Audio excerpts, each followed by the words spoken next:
Ang pakikipagkompromiso sa ating karelasyon ay napakahalagang bagay upang magtagumpay ang isang pagsasama. Hindi lang ikaw ang dapat na nagpapasaya kung meron kang masasaktang isa. Ikaw, kabarangay, marunong ka bang makipagkompromiso? Dear Papa Dudut, good day po sa inyo at sa mga avid listeners ng Barangay Love Stories. Ako nga pala si Ana, 34 years old at taga Quezon City. Matagal-tagal na rin po akong nakikinig sa programa ninyo online man o sa radyo. At napagdesisyonan ko nang ang sumulat sa inyong istasyon upang ibahagi ang kwento ng buhay ko na sana'y kapulutan ng aral at inspirasyon ng mga kabarangay natin. Magsisimula ang lahat noong taong 2024. That time, 5 taon na akong single. Sinabi ko talaga sa sarili ko noon na hindi na ako magbo-boyfriend dahil nga sa masalimuot ang huli kong relasyon. Niloko, inutangan, at sinaktan lang naman ako physically, verbally at emotionally ng huling partner ko. Kaya nga dala na rin ang trauma. Hinanda ko na ang sarili ko na maging matandang dalaga. Ngunit mapaglaro ang kapalaran, Papa Dudu. Dahil kung kailan hindi ko naman hinahanap ang pag-ibig, ay ako naman ang nahanap nito nang dumating sa buhay ko si Max, Papa Dudu.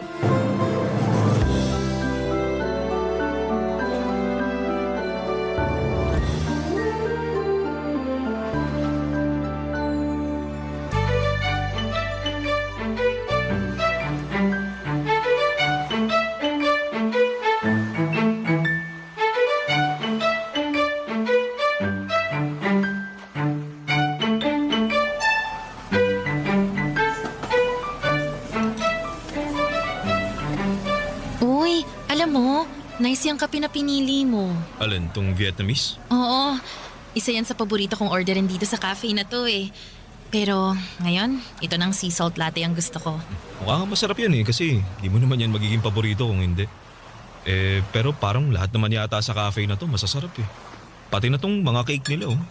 Alam mo, di talaga ako mahilig sa matatamis pero mukhang mauubos ko tong isang slice ng cheesecake nila. Di kasi ganun katamis eh. Pwede sa mga 30 na. Ikaw talaga, puro kabiro. Uy, hindi yun biro ah. Mga ganitong edad, 35 pataas dapat controlled na yung blood sugar. Mahirap na, baka maaga tayong sumalangit. Ay hala, huwag naman. Biro lang, sa maaga sumalangit. Ayoko pa rin naman kasi nga gusto ko pang i-enjoy yung buhay ko. Saka para maalagaan ko pa ng husto yung mga anak ko. Ha? Anong sabi mo? May mga anak ka na? Naku, hindi ko ba yung nasabi sa'yo sa chat? Magugulat ba naman ako ng ganito kung nasabi mo? Wala kang nasabi na may mga anak ka na pala, Max. Pasensya ka na, Ana. Pero meron na. 2. Dalawa pa talaga? Oo Mga anak namin sila ni Valerie, yung ex-partner ko. Pero wala na kami ngayon nun ha. Aba, dapat lang kasi bakit ka ngayon makikipag-date sa akin kung kayo pa, di ba? Tsaka, lakas naman ang loob mong magpakalat-kalat sa dating app. Single naman na talaga ako dahil matagal na kaming tapos ni Valerie. Siguro mga 2 o 3 taon na. Pero may mga anak kami nung nagsama kami. Babae tsaka lalaki na edad 6 at 4 na taon. Si Valerie ang nag-aalaga sa kanila tapos sinusustentuhan ko lang sila. Tama naman na hindi mo tinatakasan ng responsibilidad mo sa mga anak mo. Oo naman. Pero yun na nga. Anong ayun na nga? Hindi naman porket may anak na ako hindi na ako pwedeng humanap ng bagong karelasyon, di ba? Wala naman siguro masama doon. Besides, ilang taon na rin akong single. Kagaya mo, tapos na rin kami ni Valerie at sa mga anak na lang namin ako may pakialam. Kaya ako nasa dating app para makipagkilala. Tapos ito, nakilala kita at magkasama tayo ngayon. Tama naman at wala naman talagang masama doon lalo na pareho naman tayong single. Pero kasi Ayaw mo na sa akin dahil may mga anak na ako, no? Hindi naman sa ganun. Ganun yun. Halata kaya sa'yo. Bigla na lang nagbago yung reaksyon ng mukha mo nung nalaman mong may mga anak na ako Kasalanan ko rin naman kasi. Akala ko nabanggit ko na sa'yo nun pero well, di pa pala. Ayun, nagulat ka tuloy. Nakakagulat naman kasi talaga. Pero non-negotiable ko kasi ang may anak na, Max. Pakiramdam ko kasi, may kahati ako sa atensyon mo pag naging tayo. Siyempre, mga anak mo yan. Tapos sino lang ba ako sa buhay mo, di ba? Kaya buti na lang nabanggit mo pa rin sa akin ang tungkol sa bagay na yan bago pa lumalim ang kung ano mang meron tayo. Pasensya ka na talaga. Papadudot, gwapo at mabait naman si Max. Nagtatrabaho siya bilang agent sa isang BPO company sa Ortigas. Single for 3 years pero may 2 anak sa previous partner niyang si Valerie. And to be honest, after kong malaman yon, ay nag-alangan na ako na ipagpatuloy ang pakikipag-communicate sa kanya. Sigurado na kasi ako noon sa sarili ko na handa na akong pumasok ulit sa isang relasyon pero hindi naman sa lalaking may anak na. Kabilin-bilinan din noon ng mama ko na humanap na lamang ako ng single at matino kesa may anak sa dating karelasyon. Dahil hindi raw mabibigay sa akin ng lalaki ang buong atensyon at pagmamahal niya kesyo mas matimbang pa rin sa puso niya ang mga anak niya. Kaya nga tinapat ko na noon si Max na ayaw ko nang makipagkita sa kanya pero nagmakaawa siya sa akin na bigyan ko pa siya ng pagkakataon. Nagugustuhan na raw kasi niya ako at gusto ko na rin naman siya. Kaya naman hinayaan ko na lamang siya niligawan ako at hindi nagtagal ay nakuha naman niya ang aking loob.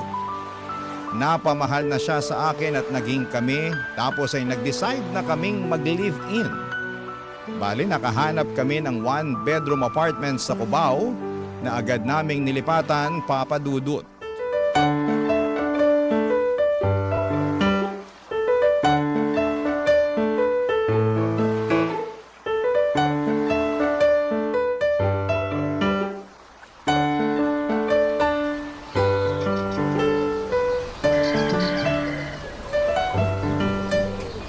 Yes po. Tawag na lang po kayo pag nasa gate na kayo ng subdivision namin. Opo. Ipakausap niyo na lang po sa akin yung gwardya para papasukin kayo. Apa. Salamat po. Sino yung kausap mo, honey? Yung magde-deliver ng mga binili nating furniture last time sa mall. Ngayong araw na ba yon? Ang bilis nilang mag-deliver, ha? Oo naman. Sabi naman sa'yo, di ba, mabilis lang sila kaya nga gustong-gusto ko rin bumili. Ay, sa wakas, magmumukha ng bahay tong apartment natin. Malalaman na natin ang mga gamit. Excited na ako. Oo nga eh. Ako rin, excited na rin ako. Basta, ako nang bahala sa pagbubuhat at pagtutulak, ha? Oo naman. Huwag mo kong aasahan dyan kasi tingnan mo nga tong katawan ko. Patpatin. Kumpara naman sa'yo na malaki yung mga muscle mo. Oo nga eh. Kayang-kaya nga kitang buhatin eh, di ba? Gusto mo sample? Huwag mo nang tangkain, tatamaan ka sa akin. Tsaka, bakit mo ako bubuhatin? Ano ko, bata? Uy, bakit? Bata lang ba ang binubuhat? Para sa akin, oo. Tsaka mamaya baka masyado tayong malibang tapos biglang tumawag na lang sa akin yung magde-deliver. Speaking, ayan na yata. Kunin ko lang yung phone ko para masagot ko na. Ay, naku. Hindi naman pala sa akin yung nagre-ring. Mukhang sa akin yata yun. Teka, kunin ko lang, ha. Oh. Si Valerie? Ha? Bakit siya tumatawag? Hindi ko alam eh. Buti pa, sagutin ko muna. Sige. Hello, Valerie? Bakit ka napatawag? Max? Max, nasan ka? Ha? Bakit?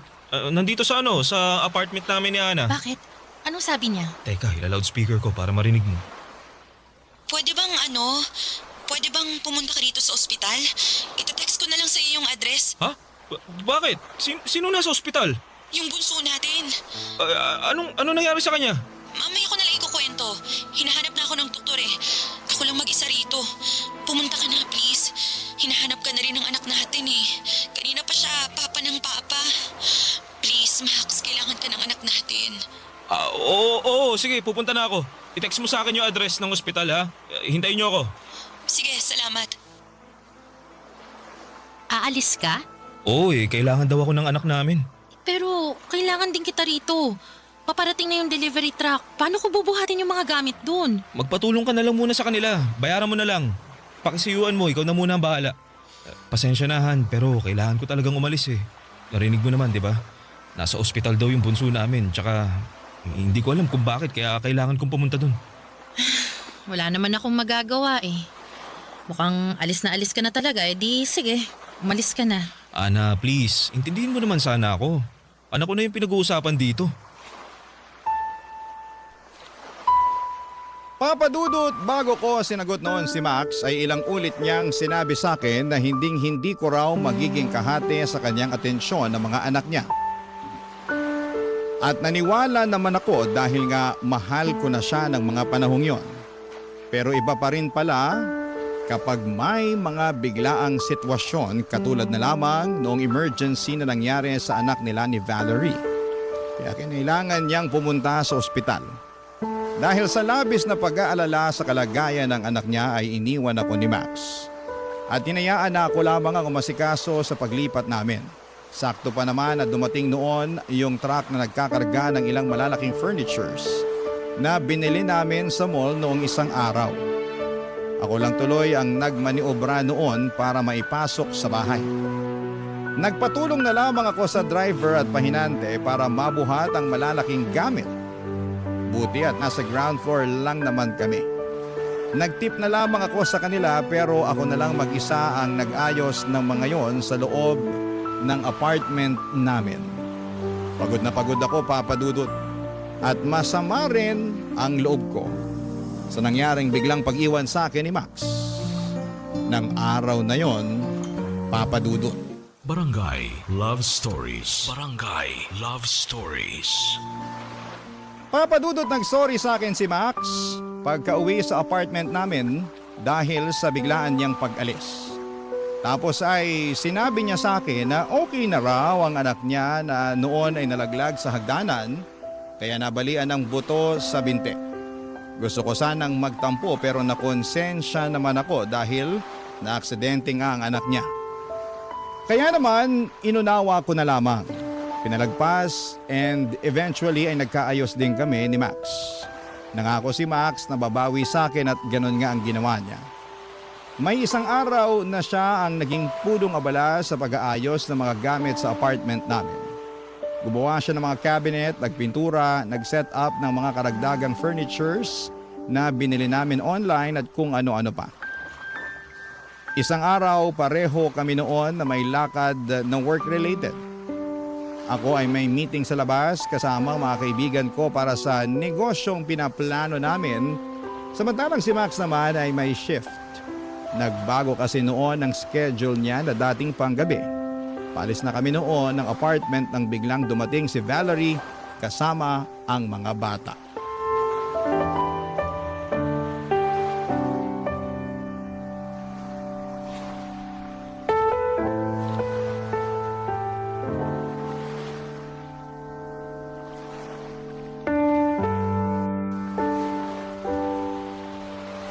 Paano mo nalaman tong address ng apartment namin?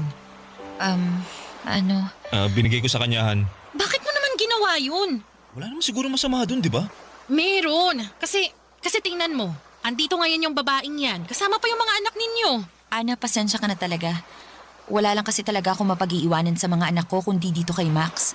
Kung meron lang hindi naman ako dito didiretso. Pero, ayun, wala nga kasi. Kaya, nakikiusap ako. Dito muna sa inyo yung mga anak namin kahit hanggang bukas lang ng gabi. Kailangan ko kasing umuwi sa probinsya dahil na-ospital ang mama ko. Hindi ko naman maisasama ang mga bata dahil alagain sila.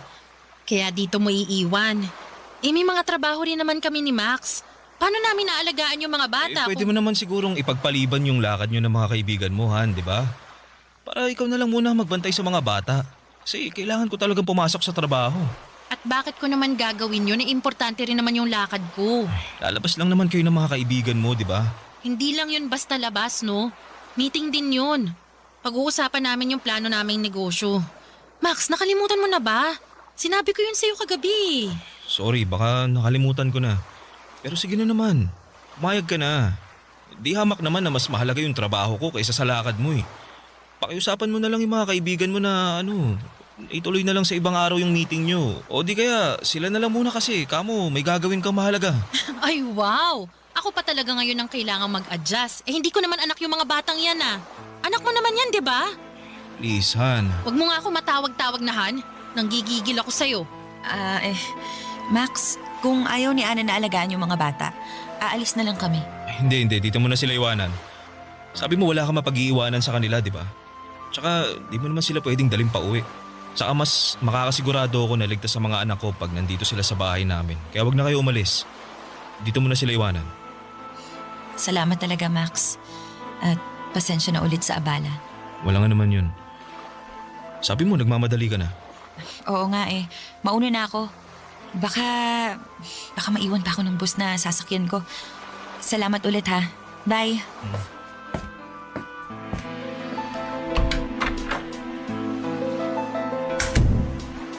Ganon na lang yun? Anong ganun na ba yun? Na nag-decide ka na hindi man lang hinihinging opinion ko. Kaya nga nakikiusap ako. Ngayong araw lang naman hanggang bukas ng gabi. Kung wala lang akong pasok sa trabaho, di sana ako na lang ang nagbantay sa mga anak ko, di ba? Saka mga bata yan. Wag mo naman sana silang anuhin. Anong anuhin? Wala akong ginagawa sa mga anak mo ha? Tsaka dapat nga ikaw ang magbantay sa kanila at hindi ako. Kahit ngayon lang. Hanggang bukas ng gabi pag uwi ni Valerie. Please, Ana, nakikiusap ako. Papadudot, hindi na nga ako nakapunta sa lakad ko ng araw na yon dahil kinailangan kong bantayan ang mga anak ni Max sa bahay. Ayaw ko naman silang isama sa meeting namin ng mga kaibigan ko dahil sigurado akong hindi rin ako makakapag-concentrate. Kesyo sa kanila lang mabubuhos ang atensyon ko sa kakabantay. Nasa edad pa naman sila na may pagkapilyo at pilya kaya alagain. Bukod doon ay nakakapagod ding sawayin. At yun nga ang eksaktong naranasan ko maghapon hanggang sa makauwi si Max. Hindi ko na nga nakuhang makapagluto ng hapunan namin kaya nag-decide na lamang kaming mag-order ng pagkain noong si Max na ang nagbantay sa mga bata at saka pa lang ako nakaligo at nakapagpahinga. Tandang-tanda ko pa na aburido ako noon at naiiyak na lamang sa labis na pagod habang nasa banyo. Pagkatapos kong maligo, napatulog na ni Max ang mga anak niya, saka ko siya kinausap kung ano ang plano niya sa mga bata. Sinabi lang niya sa akin na sa bahay muna namin ang mga anak niya hanggang sa makabalik si Valerie. Kaya nga buong weekend ako ang naging nanay ng mga batang hindi naman nanggaling sa akin. Noong kinuha na ulit ni Valerie ang mga anak niya ay nakahinga na ako ng maluwag. May tampo pa rin ako kay Max dahil sa pinag-alaga niya ako sa mga anak niya. Pero that time ay malaki na malapit na ang birthday niya. Kaya sinantabi ko na lamang yon at nagpatuloy ako sa plano kong out of town namin. Isang araw bago ang karawan ni Max, pinakita ko sa kanya ang plane ticket for two at booking ng hotel sa Boracay bilang regalo ko sa kanyang kaarawan, Papa Dudut.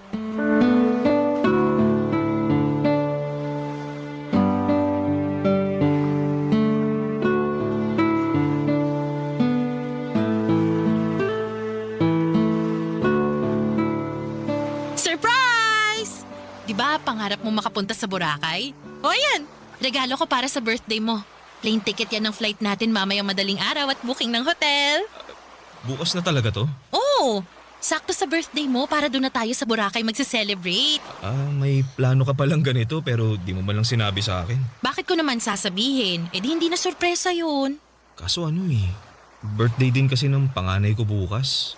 Tsaka nagpaplano si Valerie na mamasyal sa amusement park dahil yun daw yung gusto ng anak namin Ha? Anong sabi mo? Pumayag ako kasi Pumayag ka nang hindi mo sinasabi sa akin? ikaw nga di mo sinabi yung plano mong alis natin Seryoso ba yan? Eh bakit ko nga sasabihin? Eh surprise nga, di ba? Tsaka hindi ko naman alam na birthday din ng panganay mo bukas. Nasabay kayo at may plano na pala kayo ng nanay ng mga anak mo at kamo pumayag ka na naman ang hindi sinasabi sa akin. Sasabihin ko naman sana sa'yo. Yayayain pa nga kita para sabay na lang namin i-celebrate ng anak ko yung birthday At namin tingin mo papayag ako. Ano naman? Intindihin mo naman sana. Anong gusto mong intindihin ko? Eh hindi ko naman alam kung kailan ang birthday ng mga anak mo eh. Hindi ko rin naman responsibilidad na alamin yun. Ang focus ko lang rito ay yung birthday mo. Matagal kong plinlano yung alis natin kasi nga alam ko na gustong gusto mo makapunta ng Boracay. Hindi ko naman alam na may iba ka palang gustong gawin sa birthday mo tapos hindi mo man lang sinabi sa akin agad. Pag sinabi ko ba sa'yo agad, papayagan mo ako na mag-celebrate kasama ang anak ko? Hindi! Ano naman? Max naman! Bakit kita papayagan na may alis nga tayo bukas? Ayan na yung ticket oh! Bayad na yan! Bayad na rin yung booking ng hotel. Bukas na yan eh, hindi ka naman makaintindi. Gusto ko lang naman makasama ang mga anak ko sa birthday namin. Ay na lang ulit kasi yun mangyayari simula nung naghiwalay kami ni Hindi Valerie. ko na siguro problema yun, di ba? Please naman oh. Kahit para lang sa anak ko. Anong kahit para lang sa anak mo? Eh paano na ako? Baka nakakalimutan mo. Nangako ka rin sa akin na ako ang magiging prioridad mo. Tsaka ayan na nga yung plane ticket at booking ng hotel oh. Anong gusto mong gawin ko? I-cancel ko yan. Sayang naman yung nagastos ko dyan, Max. Ikaw kasi.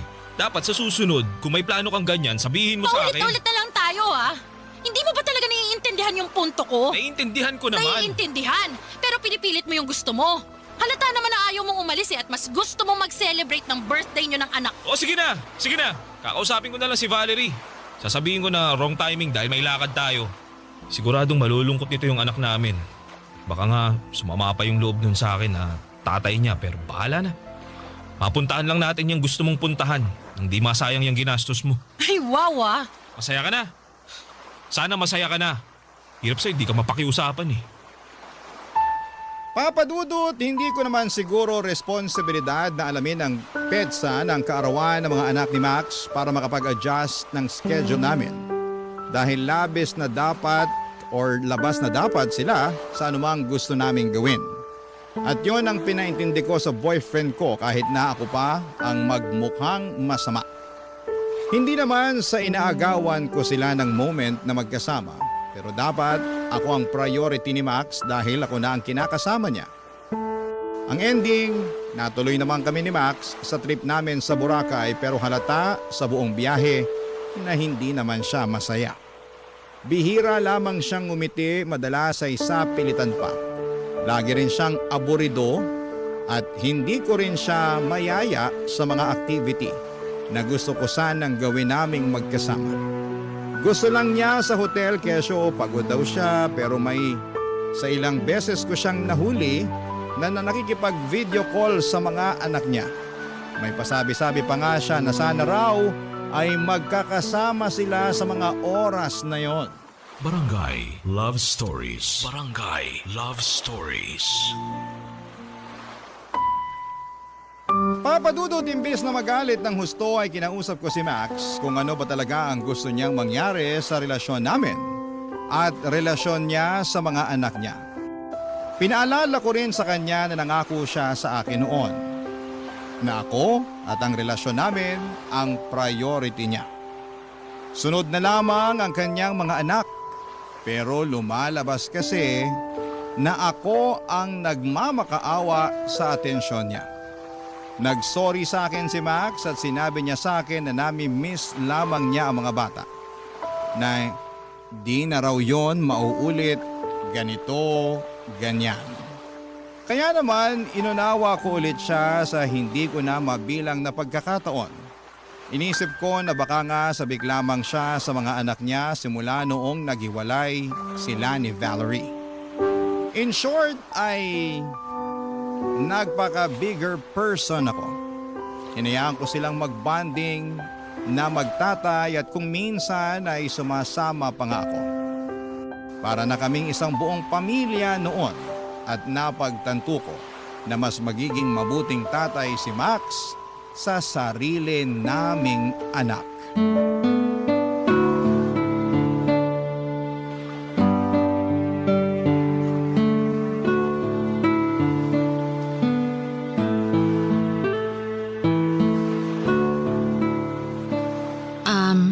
Han, pwedeng magtanong? Oh, ano yun? Huwag ka magagalit ah. Ano nga? May plano ka bang pakasalan ako? Oo naman. Kung ganon, ilang anak ang gusto mo? Ha? Kasi 'di ba pag nagpakasal na tayo, magkakaanak na tayo. Pero hindi naman ako nagmamadaling magpakasal. pwede naman nating unahing magka-baby kasi nga hindi na rin ako bumabata. Baka mahirapan na akong magbuntis kung hihintayin ko pa na pakasalan mo ako bago tayo magkaanak. Ang totoo niyan, Ano yun? ayoko na kasing magkaanak pa tayo, Han. Ha? Bakit naman? Kasi kasi nga ikaw na nga may sabi na hindi ka na bumabata. Ayoko namang ilagay sa alanganin yung buhay mo pag pinilit pa natin magka-baby. May katrabaho ako. Nasa edad natin sila tapos nabuntis yung misis niya. Pinilit kasi niyang magkalalaki kaso ayun, hindi kinaya. Namatay yung asawa niya pati na rin yung baby nila. Hindi naman pare-pareho ang tao. Hindi porket nangyari yun dun sa asawa ng katrabaho mo, mangyayari na rin sa akin. Anong malay natin? May iba pa palang nangyari, di ba? Baka nagkakomplikasyon sa panganganak kaya siya nagkaganon. Oo nga, pero concern lang naman ako sa'yo. Ako naman ang magbubuntis. Katawan ko naman to. Tsaka nang dahil lang dun ipagkakait mo na sa akin ang kagustuhan kong maging isang magulang. Bakit? Kasi may mga anak ka na, kaya ayos lang sa'yo na hindi magkaanak. Ganon. Para namang hindi yata patas yun, Max. Kasi ayoko na rin talagang magkaanak kasi ayoko nang bumalik sa umpisa. Ano bang pinagsasasabi mo? Ayoko na mag-alaga ng batahan. Nakakapagod yun. Naranasan ko na yun dun sa 2 anak namin ni Valerie at hanggang ngayon, di ko pa rin yun makalimutan. Lalo na yung pakiramdam. Pagod, puyat. Grabe. Grabe kaya pinayat ko nun. Ngayon pa nga lang ako nakakabawi-bawi nung naghiwalay kami. Para mo na rin sinabi na kaya ka nakipaghiwalay kay Valerie kasi ayaw mong alagaan ang mga anak mo. Anong ayaw? Gustong gusto ko nga sila makasama Ngayon lang, kung kailan malalaki na sila at hindi na masyadong alagain. Di kagaya ng mga sanggol pa lamang sila. At saka, saglit mo lang naman silang nakakasama ngayon. Si Valerie pa rin ang nag-aalaga sa kanila, Max. Hindi mo alam ang totoong dahilan ng paghihiwalay namin ni Valerie. Kaya wala kang karapatan na pagsalitaan ako ng ganyan. Saka, sinusustentuhan ko naman yung anak namin ah. Hindi ako nagpabaya sa kanila. Gusto ko na maramdaman pa rin nila na may tatay sila kahit nahiwalay na kami ng nanay nila. Oh, gano'n naman pala eh. Bakit natatakot ka sa responsibilidad pag nagkaanak tayo? Sa lagay, mahal mo lang ang mga anak mo pag lumaki na sila at hindi kapag mga sanggol pa lang sila? Para namang hindi ka dumaan sa pagiging sanggol. Inalagaan ka rin naman nun ng nanay mo, di ba? Basta, ayoko. Pasensya ka na Han, pero hindi mo ako mapipilit magkaanak. Mabubuhay naman tayo siguro ng walang anak, di ba? Saka ikaw na may sabi. May mga anak na ako. Napapansin ko naman na nagiging malapit na kayo sa isa't isa ng mga bata eh. Hindi ba pwedeng sila na lang? Sila na lang yung ituring mo mga anak natin. Ang kapal naman ng mukha mo na sabihin sa akin yan. Ikaw na lang ba talaga ang palaging magdidesisyon sa relasyon natin? Max, paano naman ako? Wala na lang ba talaga akong sasabihin? At susundin ko na lang ba lahat ng gusto mo? Sumusobra ka na talaga, Max, ha? Papa Dudut, hindi ko po ini-expect ang mga sinabi na yon sa akin ni Max nang minsan naming pag-usapan ang pagkakaroon ng anak. Ni sa hinaga pa hindi ko akalain na aayaw na ulit siyang magka-baby gayong nakita ko naman kung gaano siya ka-close sa mga anak nila ni Valerie.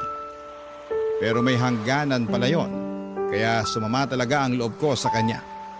Hindi ko na pinilit intindihin ang rason niya dahil para sa akin ay walang kwenta ang mga yon. Kaya nga kami nagsama sa iisang bubong ay para bumuo ng pamilya. Tapos ayaw niya. Dahil po sa mga nangyari ay nilunod ko ang sarili ko sa trabaho. Sakto nagbukas na yung cafe na inuumpisahan namin ng mga kaibigan ko kaya naman doon ko ginugol ang lahat ng oras na meron ako. Kung umuwi man ako sa apartment ay para na lamang kumuha ng damit dahil ayokong makita at kausapin si Max. May sa isang beses na 3 araw akong hindi umuwi sa amin at nakituloy na lamang ako sa kaibigan ko. Tawag ng tawag noon sa akin si Max pero hindi ko siya sinasagot. Nung naisipan ko nang umuwi sa apartment namin ay laking gulat ko. Sa naabutan ko, Papa Dudut.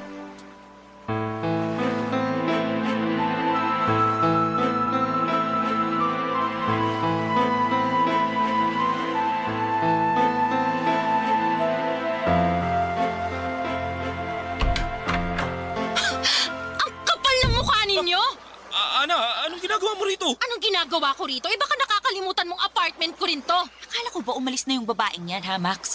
Bakit bigla siyang nagpakita ngayon? Ano, may nakalimutan ba siya? Yan bang sinabi sa'yo ng lalaking yan? Na umalis na ako, ganon? Pwes, para sa kaalaman mo, hindi ako umalis sa pamamahay na to.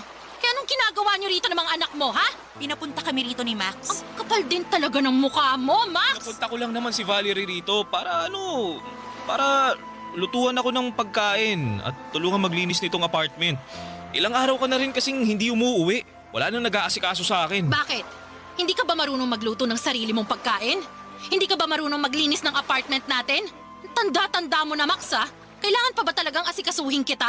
Tsaka sa dinami-rami ng tao na papupuntahin mo rito sa bahay, yan pang babaeng yan. Pwede namang tumawag ka ng tagalinis. Problema ba yun? Wala naman sigurong masama doon. Kasama ko naman yung mga anak namin. Tsaka, kasalanan mo rin naman. Masyado mong pinababayaan si Max. Ayan tuloy. Anong pinababayaan ang pinagsasasabi mo dyan? Nakwento lang naman niya yung problema ninyo. Yung mga hindi mo pag-uwi kasi nagtatampo ka sa kanya. Alam mo, kung umasta ka, daig mo pa yung mga anak namin. Hindi ka na bata para sa kaalaman mo, Ana. Umayos ka. Umasta ka na naaayon sa edad mo. Huwag ka masyadong pabebe. Ana! Bitawan mo si Valerie! Ana! Tama na! ba ako? Ano ba? Unawan mo! Kailang kahit kulang pa yan sa mga pinagsasasabi mo sa akin! Ano ba kasi yun? Wala naman ako ginagawa sa'yo. Anong wala? Namumuro ka na sa akin eh! Inintindi ko na kayo ng mga anak mo, lalo na pag kailangan nila ang tatay nila. Tinanggap ko sila rito sa pamamahay namin, pero sinimantala mo lang yon at hindi ka marunong dumistansya. Lakas pa ng loob mo na sabihin mong kasama mo naman ang mga anak ninyo ni Max. Kung matino kang babae, alam mo na may kinakasama na siya, edi sana umiwas ka na. Feeling ko talaga para-paraan lang yan para mapalapit ka kay Max eh. Ginagamit mo lang yung mga anak nyo. Ano? Ha? Tama ba ako? Sige, sabihin mo, tama ako! Ha? Ana, tama na! Bitiwan mo na si Valerie! Sige, bibitiwan ko siya. Pero etong saya! Bakit mo ako sinampal? Dahil napakakapal ng mukha mo. May pasabi-sabi ka pa na ako yung magiging prioridad mo. Pero hindi ko naman yun maramdaman. Maling-mali talaga na binagyan pa kita ng pagkakataon na mapalapit sa buhay ko eh. Sana, nun pa lang iniwasan na kita. Akala mo talaga sa akin, tanga no? Akala mo, mabibilog mong ulo ko? Akala mo, mapapasunod mo ako sa gusto mo? Walang hiya ka? Wala ka naman palang planong magkapamilya tayo pero gusto mo maging nanay ako ng mga anak mo? Tapos ano? Tapos ngayon harap-harapan mo akong niloloko dahil sa pagpapapunta mo sa babaeng yan dito sa bahay natin? Sobrang sama mo, Max! Wala kang puso! At ang kapal ng mukha mo! Ang kakapal ninyong lahat! Kaya lumayas kayo sa bahay ko ngayon din! Alis! Umalis kayo! Ana, please, pag-usapan muna Wala na natin tayong ito. dapat pag-usapan! Tapos na tayo, Max! Hiwalay na tayo! Papadudot, nakipaghiwalay nga ako kay Max ng araw na yon at pinalayas ko sila ni Valerie kasama na ang mga anak nila sa apartment na ako ang nagbabayad. Ang kakapal na mga pagmumukha nilang tumuloy doon at umakto na parang isang masayang pamilya. Samantalang meron silang nasasaktang iba. Iyak ako ng iyak maghapon hanggang sa nakatulugan ko na lamang ang labis na kalungkutan. Hindi nga nagtagal ay nabalitaan kong nagkabalikan sina Max and Valerie. Muli na naman akong umiyak at nasaktan nang malaman ko yon, Papadudot. Pero hindi ko na planong habulin pa ang dati kong kasintahan. Dahil alam ko na simulat sa Paul, wala na talaga akong laban lalo na at may mga anak sila. Dapat talaga na hindi na ako noon nagpadala sa matatamis niyang salita. Di sana ako nasaktan. Dahil wala naman akong ginawang masama. Sa kasalukuyan, Papadudot ay nagmo-move on na ako at masasabi ko namang maayos ang disposisyon ko sa buhay. Umalis na rin po ako sa apartment namin ni Max at inubos ko na lamang ang oras ko ngayon sa business namin ng mga kaibigan ko. Pero neto lamang October ay biglang nag-chat sa akin si Max para sabihing natanggal siya sa trabaho at nangungutang siya ng pera para sa panganganak ni Valerie. Hiyang-hiya raw siya sa akin pero wala na akong pakialam sa kanya. Sinabihan ko siya na huwag na niya akong kakausapin kahit kailan. Sabay block sa kanya at doon ay nakaramdam ako ng kaginhawahan sa dibdib ko. Maraming pong salamat, Papa Dudut. Sakaling mapili po ninyong i-air ang kwento sa programa ninyong Barangay Love Stories. God bless and more power sa inyong istasyon. Ang inyong forever kapuso at kabarangay, Ana. Ano ang masasabi mo sa ating Barangay Love Stories today? Aabangan namin yan sa aming comment section. Ang mga kwento ng pag-ibig, kwento ng buhay, at kwento ng pag-asa dito sa Barangay Love Stories.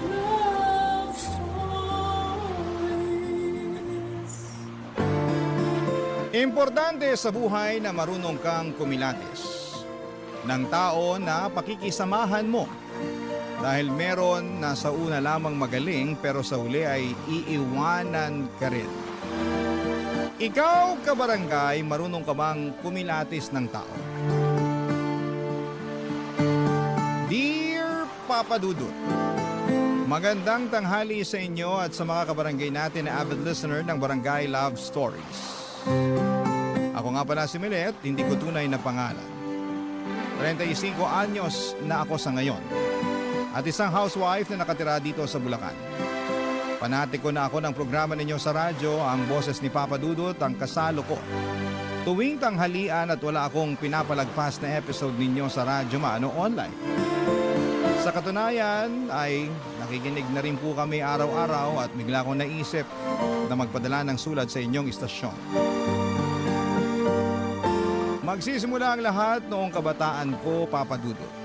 Lumaki ako na binubuhay ng isang single parent. Ang tatay ko na lamang ang kasama namin ang 3 ko pang nakababatang kapatid. Maaga kasing nawala si nanay. Buhay pa naman siya, nanlalaki lang. Kaya nga simula noon ay tinuong ko na lamang sa pag-aaral ang atensyon ko. Mapangarapin din po akong klase ng tao, Papa Dudut. At wala akong ibang hangad kundi ang matulungan ang kaisa-isang magulang namin at makabawi sa kanya.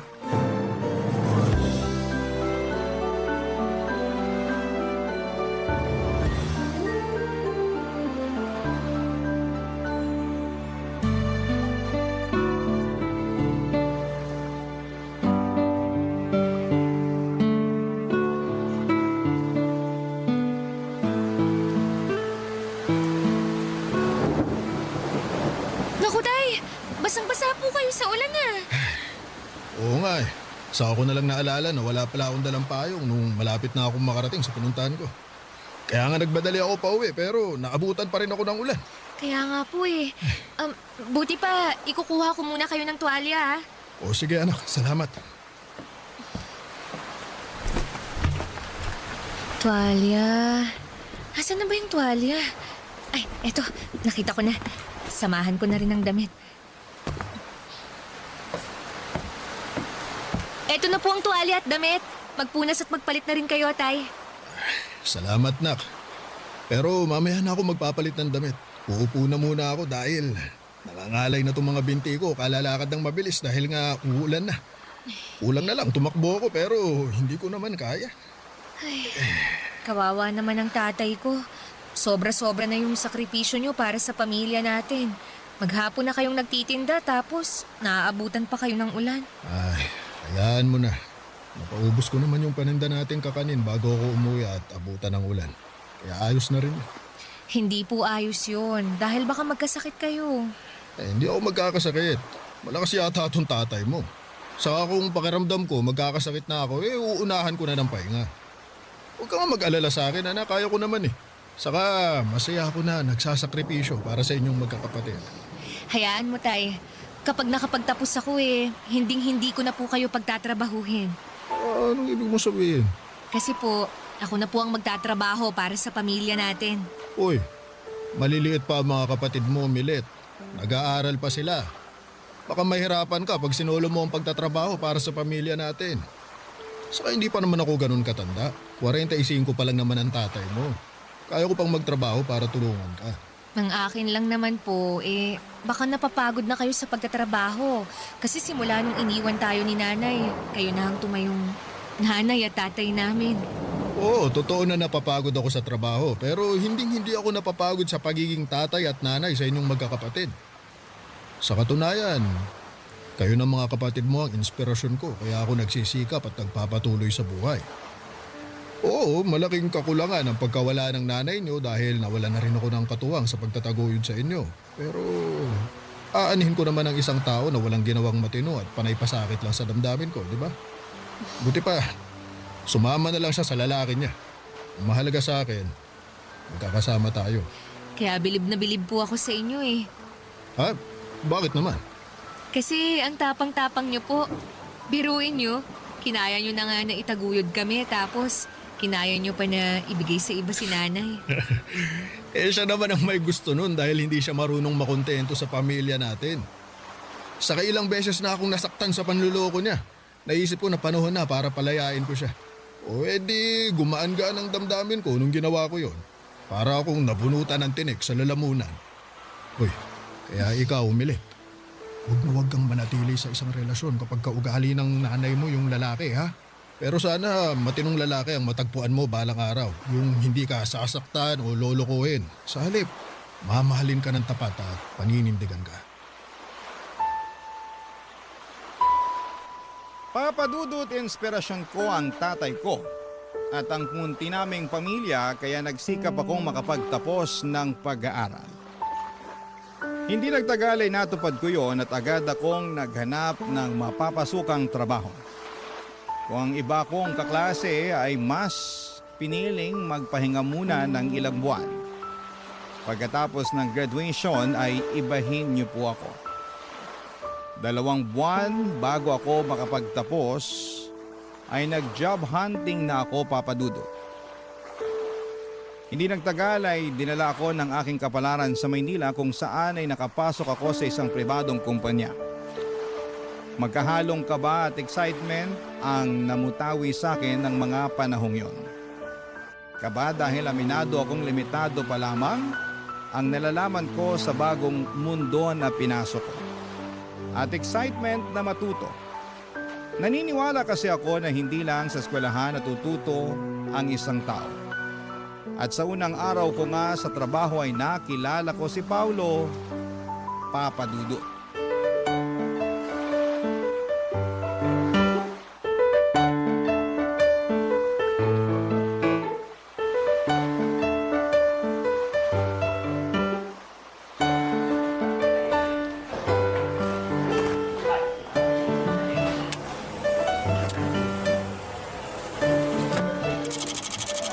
Teka, paano ba paganahin to?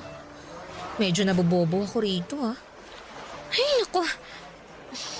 Teka, kanino ba ako pwedeng magpatulong? Nagmamadali pa naman yung bisor ko na makuha tong mga pinapa-photocopy niya. Hello there, beautiful. What's up? May problema ba? Ako ba yung tinawag mong beautiful? Wala naman ako nakikitang maganda sa paligid bukod sa'yo. Kaya ikaw yung sinasabi ko maganda. Bigla naman akong nahiya. Bakit ka naman mahihiya? Saka huwag kang yumuko. Hindi ko makita yung kagandahan mo eh. By the way, Paolo nga pala. Taga-IT department. Diyan lang sa gilid yung table ko. Kaya nga natanaw kita eh. Kako, mukhang may problema ka. Nice to meet you, Sir Paulo. Naku, Paolo na lang. Man, sir na yan. Sige. Ikaw, ano bang pangalan mo? Ako si Milet, taga-marketing naman. Bago lang ako rito. Unang araw ko pang hala ngayon eh. At tama ka, dahil namumroblema na ako dito sa photocopy machine na to. Ayun, hindi ko kasi alam kung paano ko to gamitin eh. Sana hindi mo ko husgahan at sabihang taga-ibang planeta ha. Bakit ko naman sasabihin yun eh? Nakakalito naman talagang gamitin yan. Saka, unang araw mo pa lang. Normal yun. Makakapag-adjust ka rin. Buti pa, turuan na lang kita kung paano gamitin yan. Okay? Akin na yung ipo-photocopy mo. Ayan. Salamat. Ganito lang gagawin mo. Lagay mo tong papel dito sa feeder. Tapos, check mo muna kung may papel sa tray para sa pagkokopyahan mo. Meron naman. Nilagyan ko na kanina. Okay yan. Tapos, iset up mo na yung size dito sa screen. Yan ang hindi ko alam. Okay lang yan. At least ngayon alam mo na. Oo nga eh. Salamat ah. Wala nga naman. Pagkatapos mong iset up, pwede mo nang pindutin dito para mag-photocopy na. Yan. Wow, ganun lang pala yun. Ang galing ah. Oo, automatic na yan. Di mo na kailangan isa-isahin kasi mas matagal yun. Siguruhin mo lang na walang staple wire yung mga papel mo kasi kakainin yan. Matatagal lang ka. Noted. Ayan, tapos na. Grabe, ganun lang pala yun kadali. Salamat talaga ah. Wala yun. Pero, tinandaan mo ba yung mga tinuro ko? Oo naman. Para sa susunod hindi na ako mahihirapan. Pag nahirapan ka, pwede mo naman akong istorbohin dun sa table ko para magpatulong. Naku, nakakahiya naman sa'yo. Huwag kang mahiya kasi trabaho ko naman yun. Saka, masaya ako na tumulong sa mga magagandang babae na kagaya mo. Naku, binobola mo lang yata ako eh. Uy, hindi ako bolero Nagsasabi lang ako ng totoo. Malapit na palang mag-lunch. May kasabay ka na bang kumain? Wala pa nga eh. Wala pa rin kasi akong kakilala rito. Meron na. Gusto mo, magpakilala ulit ako sa'yo? Hindi na kailangan. Kilala na kita, no? O kung ganun, pwede ba kitang yayain mag-lunch? Wala rin kasi akong kasabay eh. Saka kung ayos lang sa'yo, syempre. Ayos lang naman. Yun. Yan, may kasabay na ako. Hintayin na lang kita sa kantin mamaya Sige. Ibigay ko lang tong mga papeles na to sa bisor ko. Papadudot, gwapo, matangkad, matangos, ang ilong, maputi at makinis ang balat. Ganyan ko po ilalarawan si Paulo. Para siyang anghel na bumagsak sa lupa dahil tinulungan niya ako noong unang araw ko sa trabaho. Taga-IT department siya samantalang ako ay nasa marketing. Pero hindi siya nagatubili na dayuhin ako upang tulungan kapag may kailangan. Lalo na nga sa computer at office equipment na hindi ko alam gamitin. Bukod sa mga physical niyang katangian, pala kaibigan din si Paulo. Palangiti rin siya, bagay na kinatuwa ko ng husto sa kanya. Palatawa at makwento. Mas matanda sa akin si Paulo ng 6 na taon. 28 years old na siya at ako naman ay 22 years old. Pero pakiramdam ko ay magkaedad lamang kami dahil sa husay niyang makisama, Papadudot. Barangay Love Stories. Barangay Love Stories. Papadudot, naging regular employee ako sa paglipas ng 6 na buwan. Kaya naman masayang masaya ako. Unti-unti ay naka-adapt ako sa buhay sa opisina. Hindi na ako yung dating tatanga-tangang empleyado sa unang araw ng trabaho.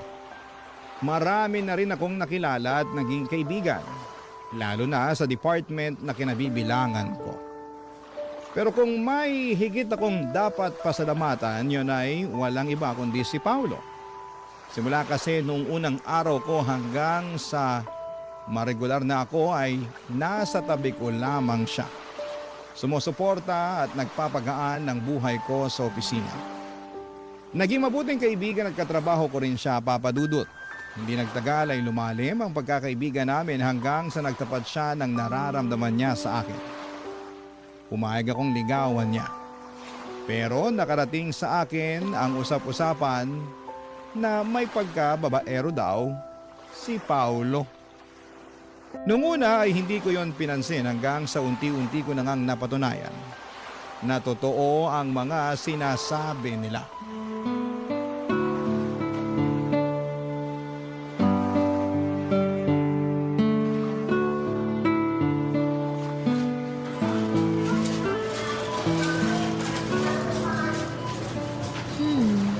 Bili kaya ako nitong sauce na to.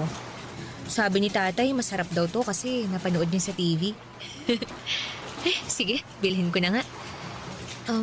Tapos ano pa nga bang kulang? Teka.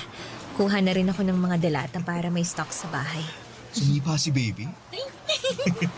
Sige nga, pahawak nga ng tiyan mo, ma. Ayan o, dali. Ano? Nararamdaman mo ba? Oo nga, sumipa nga. Hello, baby. Excited na si daddy na lumabas ka. Ako rin. Paulo? Milet? Sino yung babaeng yan, mahal? Katrabaho ko lang, mahal. Hi, Milet. Nag-grocery ka rin pala rito? Oo, pero ngayon pa lang naman. Narinig ko kasi na mura raw ang mga paninda rito kaya sinubukan ko. Oo, totoo naman. Lagi nga kami dito ni Krista eh. Hindi mo ba ako ipapakilala sa katrabaho mo, mahal? Oo, syempre. Ipapakilala kita. Nga pala, Milet, si Krista. Fiancé ni Paolo. Nice to meet you, Milet. Nice to meet you rin. Buti pa, mauna na ako kasi marami pa akong bibilihin eh. Sigurado ka ba? Bakit naman hindi? Ha? Kanina ka pa, Paolo, Nakita mo lang yung katrabaho mo na wala ka na sa wisyo kausap? Sinasabi mo? Hindi Hindi raw, pero halatang halata kaya sa'yo. Excuse me lang pero maiwan ko na kayo. Hoy, Milet, ayusin mo lang, ha? Ha? Anong aayusin ko? Yung buhay mo. Kung ayaw mo ng gulo, layuan mo si Paolo. Teka nga! Teka, Krista. Wala namang ginagawang masama si Milet, kaya wag mo na siyang awayin, mahal. Buti pa, pumunta na tayo dun sa cashier. Magbayad na tayo ng mga pinamili natin. Ha? Bakit tayo magbabayad hindi pa nga tayo tapos mamili?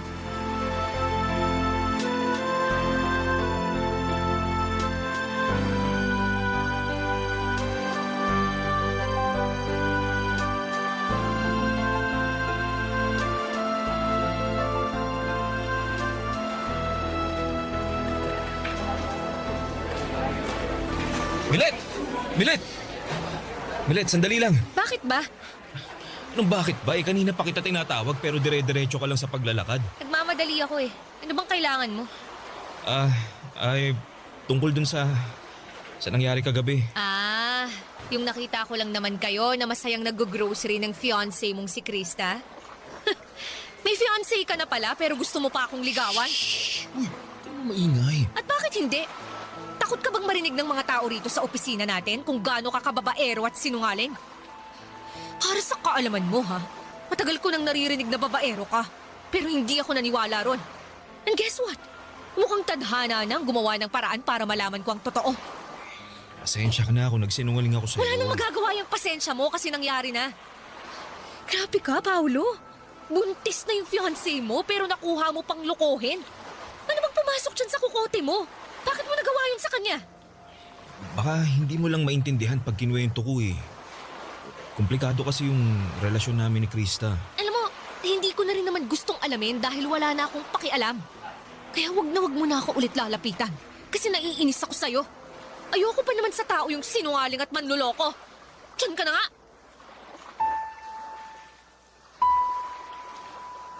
Papadudot, hindi ako makapaniwala sa natuklasan ko tungkol kay Paolo. At kahit na nga humingi na siya ng pasensya sa akin ay wala na ring magagawa yun. Dahil nasaktan ako ng husto. Nagugustuhan ko pa naman siya noon at nagbabalak ng sagutin pero buti na lamang at nalaman ko ang katotohanan bago pa man mangyari ang bagay na yon. Simula noon ay iniwasan ko na si Paolo lalo na pag nagkikita kami sa opisina. Hanggat maaari ay ayoko siyang tignan sa mga mata. Naiilang kasi ako at nasasaktan. Oo, hindi naman naging kami pero nagsinungaling pa rin siya sa akin. Kaya nga malaki rin ang panghihinayang ko sa aming pagkakaibigan na sinayang lamang ng pagiging maharot niya. Mabilis na lumipas ang isang buwan at akala ko ay hindi ko kayang mag-move on kay Paolo. Lalo at magkatrabaho kami. Pero nakakausad naman ako. Kaya lang bigla na naman niya ulit akong ginulo. Papadudot.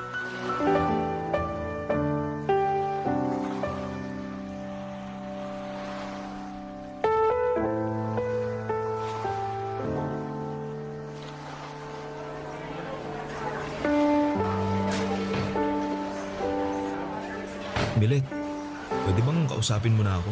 Kinakausap naman kita. Oo nga, pero tungkol lang sa trabaho. Ano pa bang pag-uusapan natin bukod sa trabaho? Wala naman na, di ba? Meron kasing Kasi Ano? kasi hiwalay na kami ni Krista. Ano? Matagal ko na talaga siyang gustong hiwalayan pero hindi ko magawa dahil nga magkaka-baby na kami. Hindi ko naman talaga siya mahal eh. Masyado akong nasasakal sa kanya. Napaka-control freak nun. Pero nakiusap siya sa akin na aayusin namin ang relasyon namin. Magbabago raw siya kaya nagstay ako alang-alang sa baby namin. Sinubukan ko naman na maging okay kami pero wala na talaga akong nararamdaman sa kanya.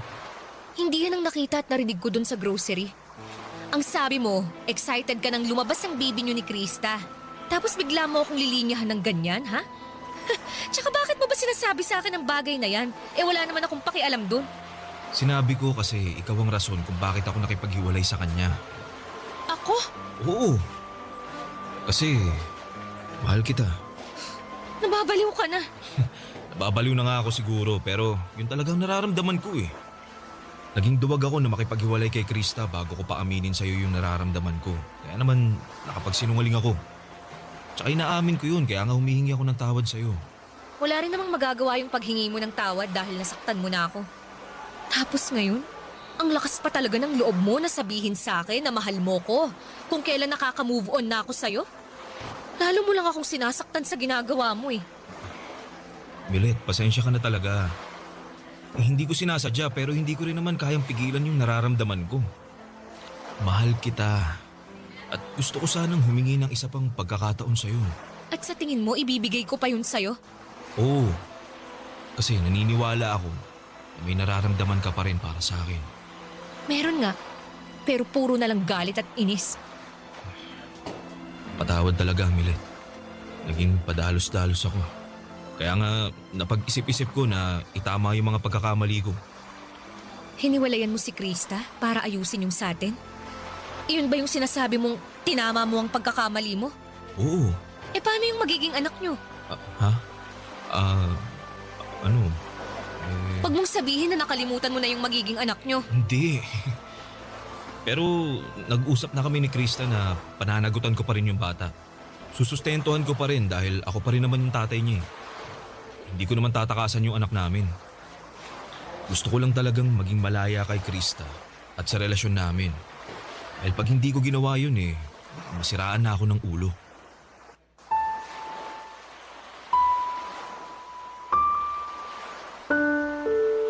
Papa Dudut, tawagin niyo na akong tanga, bobo, lukaret at uto-uto. Pero wala na akong pakialam pa. Kahit na anong gawin kong pagmamatigas ng puso, ay naapektuhan pa rin ako sa hiwalayan ni na Paulo at Krista.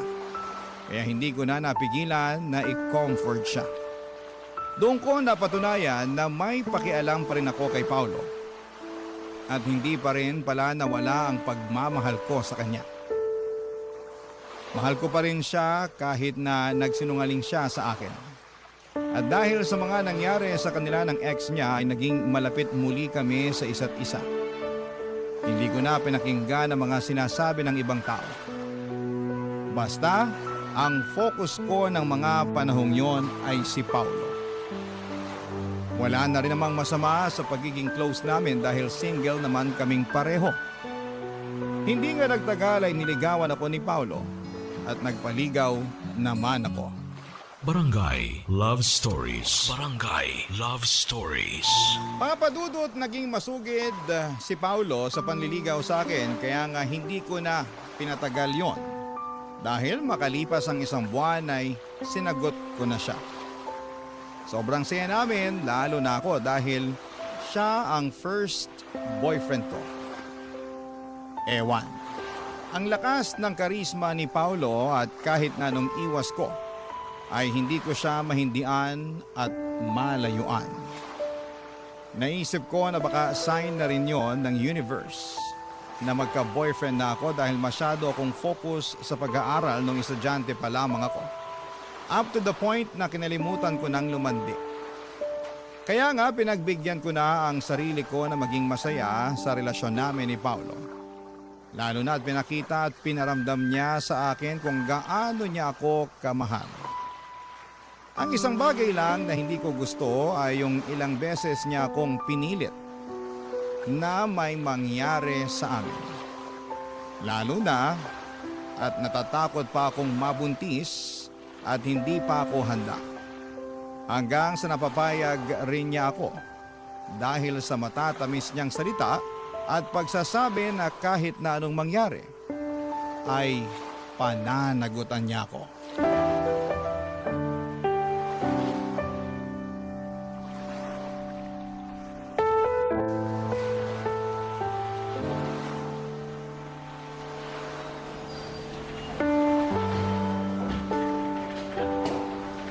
Paolo, may sasabihin ako sa'yo. Ano ba yun? Kita mo, dami-dami kong tinatapos na trabaho eh. Dalihan mo na, istorbo ka. Sobra ka naman, break time naman ah. Masyado ka naman yatang masipag. Bulag ka ba o ano? Ang dami kong ginagawa oh. Kung hindi ko pa babawasan yan, siguradong matatambakan ako. Tapos sumabay ka pa talaga. Ano ba problema mo? Sabihin mo na yung sasabihin mo para matapos na. Paolo, buntis ako. Ano? Anak naman yung tuknini. Paano nangyari yun? Paanong nangyari yun? Sigurado ka na bang buntis ka? Oo! Kasi 3 beses na ako nag-pregnancy test. At lahat lumabas na positive. Oh, eto, nasa bulsa ko. Tingnan mo para malaman mong nagsasabi ako ng totoo. Ayan, tingnan mo. Tingin nga. Buwisit naman buhay to. O bakit ka ba nagagalit? Hindi ka ba masaya na magkakababy na tayo? Yung mukhang to, tingin mo masaya? O bakit ka nga nagagalit? Kasi wrong timing naman yung pagbubuntis mo eh. Ang dami-dami ko ng problema, dumagdag ka pa. Kasalanan ko ba yun na ikaw naman yung bumuntis sa akin, ha? Sabihin mo hindi. Di ka ba nakikinig? Ang dami-dami ko ng problema, gusto mo isa-isahin ko pa sa'yo? Tingin mo, paano ko susuportahan yung 2 bata? Sige nga, hirap na nga ako dun kay Krista dahil napaka-demanding tapos dumagdag ka pa talaga. Sobra ka naman sa akin. Hindi ko rin naman to ginusto. Nagtiwala lang naman ako sa'yo kaya nagawa kong ibigay ang sarili ko ng buong buo. Alam mo ano magandang gawin? Palaglag na lang natin yung bata. Anong sinabi mo? Hilit naman eh. Bingi ka ba o ano? Kakainis ka, paulit-ulit tayo. Sabi ko, ipalaglag natin yung baby dyan sa tiyan mo. Total, di pa rin naman tayo handang maging magulang eh. Nasisiraan ka na ba ng ulo? Basta, hindi ko pa nanagutan yung nasa sinapupunan mo. Ayoko sa batang yan. At kung ipipilit mo pa rin sa akin, mabuti pa maghiwalay na lang tayo. Sige, mamili ka. Ako o yung pinagbubuntis mo.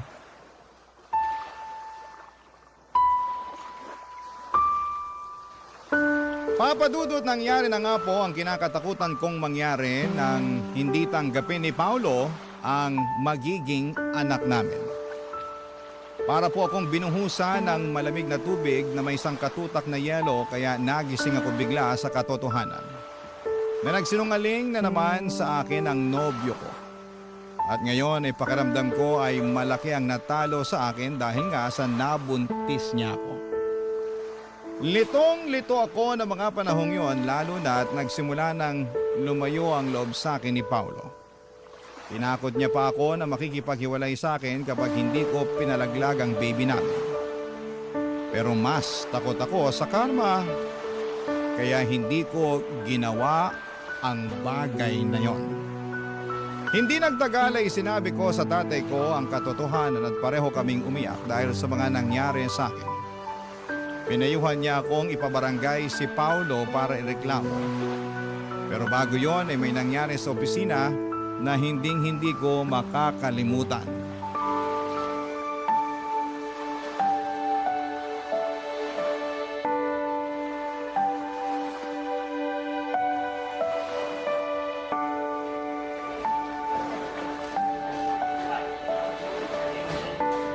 Krista, anong ginagawa mo rito sa opisina namin?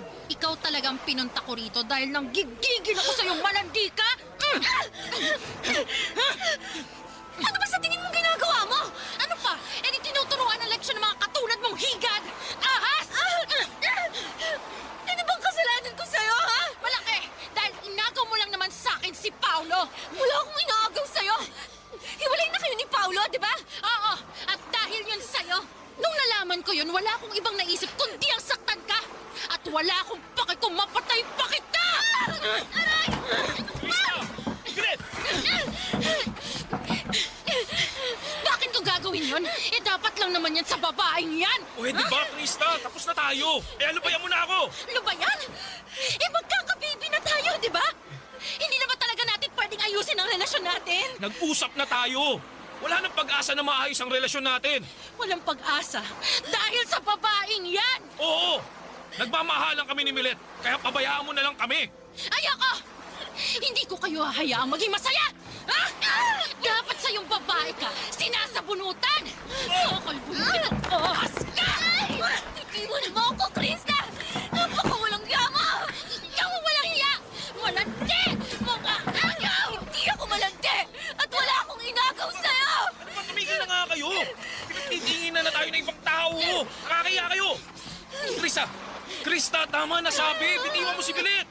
Bitiwan mo na! Wisit naman! Aray! Paulo, ano ba? Itiwan mo nga ako! Doon ka nga! Milet, ayos ka lang? Huwag mo akong hawakan! Milet naman, bakit mo ako sinampal? Kulang pa nga yan! Dahil kasalanan mo ang lahat ng to! Paano ko naging kasalanan si Krista ang nanggugulo? Kasalanan mo! Kasi masyado kang malandi! At kasalanan ko rin! Kasi nagpauto ako sa'yo! Pero na-realize ko na malaking pagkakamali talaga na binigyan pa kita ng tsansa na mapalapit sa akin. Sana talaga umiwas na lang ako sa'yo noon nung may pagkakataon pa. Tapos ngayon, sinaktan pa ako ni Krista. Hindi ko kayo mapapatawad! Kayong dalawa! O bakit? Anong Akala mo, hindi ako pinalaki ng tatay ko na duwag, no? Pwes, dyan ka nagkakamali! Walang iya ka! Ano to? Di ba? Bagay pala sa'yong may dugusang uso. Halika! Kulang pa yan at dadagdagan ko pa! Milet, ano ba? Tumigil ka na! Ikaw ang tumigil! Simula sa araw na to, huwag ka nang lalapit sa akin! Kayong dalawa! Hindi ko nahahayaang kuluhin niyo pa ang buhay ko! Magsama kayong dalawa! Mga baliw! Mga baliw!